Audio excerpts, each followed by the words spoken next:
Ketua Umum Komisi Pemilihan Umum KPU RI, Hasyim Asyari dilaporkan oleh Ketua Umum Partai Republik I, Hanaeni Muain alias Wanita Emas ke Dewan Kehormatan Penyelenggara Pemilu DKPP.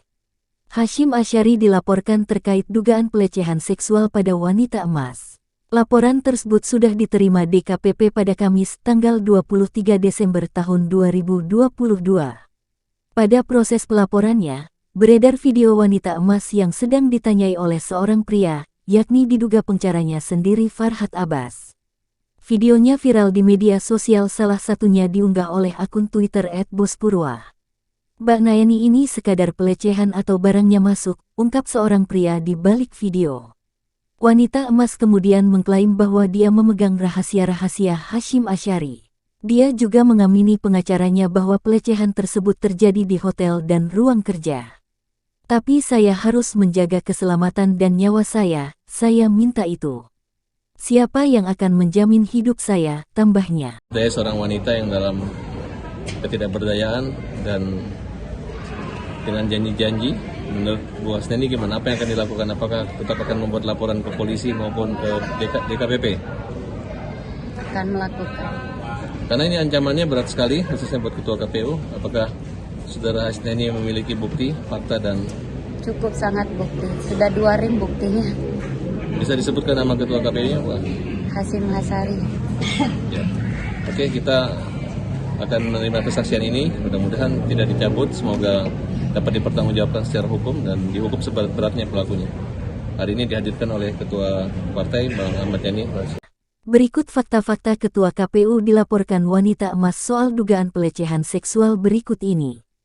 1. Duduk perkara Hanaeni membeberkan awal mula dugaan pelecehan itu terjadi. Ia mengaku dibujuk Hasyim Asyari dengan dalih akan meloloskan partainya jadi peserta pemilu 2024. Namun, ternyata partai Hanaeni hanya diloloskan ke tahap 1. Hanaeni mengungkap dugaan pelecehan dilakukan Hasyim Asyari sejak Juli hingga Agustus 2022.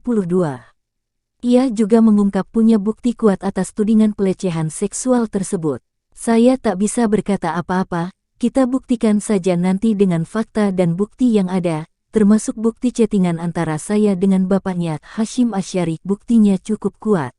Ada iming-iming untuk meloloskan partai saya, dan saya sangat sedih dijanjikan dan akhir hidup saya berakhir di penjara, kata Hanaeni dalam video. 2.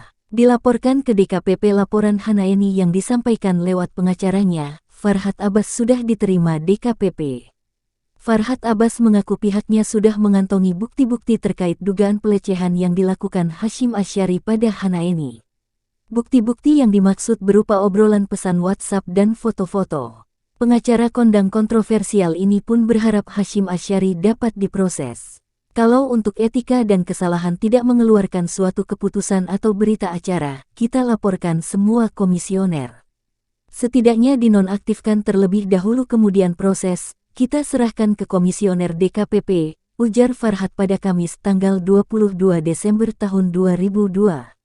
3. Dilaporkan juga terkait penyalahgunaan jabatan. Selain dugaan pelecehan seksual, Hasyim Asyari juga dilaporkan atas dugaan penyalahgunaan jabatan dan wewenang. Laporan ini diajukan oleh sejumlah partai politik parpol yang tergabung dalam Gerakan Melawan Political Genocide (GMPG). Partai yang tergabung dalam GMPG diantaranya Partai Perkasa, Partai Masyumi, Partai Pandai, Partai Pemersatu Bangsa, Partai Kedaulatan, Partai Reformasi, Partai Prima, Partai Berkarya, dan Partai Republik I.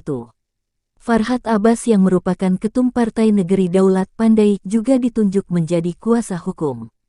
Dalam laporan kedua ini, Farhat mempersoalkan tak terbitnya berita acara atau surat keputusan KPU RI bagi partai-partai yang tak lolos tahap pendaftaran.